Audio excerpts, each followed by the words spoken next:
السلام عليكم. waxaan qaalib Axmed. maanta waxaan yara iftiiminaynaa mowduuca sidee baan uga maarmaa ku tiirsanaanta dadka.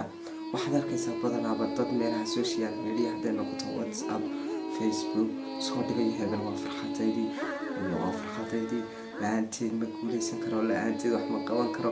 waad aragteen dee qadaad tahay ama waad aragtaa dee aad isticmaashay social media. marka jirta waxa weeye sidee baan uga maarmi karayaa dadka, ama sidee baan qofka aan farxadaydii ku xidhay aan farxadaydii dib ugala soo noqon karaa. horta bini'aadamku wax wuu jeclaan karaa, laakiin ta dhibaatada waxa weeye qof aad arkaysaa leh hebel la'aantii horumar ma gaari karayo, hebel la'aantii ma noolaan karayo. waxaasna waxaan anigu arka aragtideeda inaad tahay khiyaali. haddii aad istidhaahdid horumar hebel baa ku gaarsiinaya ama hebel la'aantii ma gaari karaysid, taasi waa khiyaali oo weligay ha aaminin.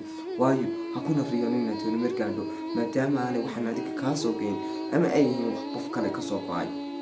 marka waa inaad adigu ku kalsoonaataa naftaada. wax walbaad qabanaysid, howl walbaad qabanaysid, waa inaad ku kalsoonaataa naftaada. waayo dunyada waxaa timi adigoo keliya, waxaana ka tegay adigoo keliya. marka sidee buu qof kale farxadaadii u noqon karaa? sidee buu qof kale farxadaada ugu xidhmi kartaa? ilaahay keliya ayaa horta farxadda qofka siiya, mana waana wax jirta inuu qofku farxo. laakiin haddii aad qof farxadaada ku xidhid, adduunka weligaa farxad heli maysid. waayo qofkaasi wuu tegi karaa, wuuna kaa tegi karaa berri maalin.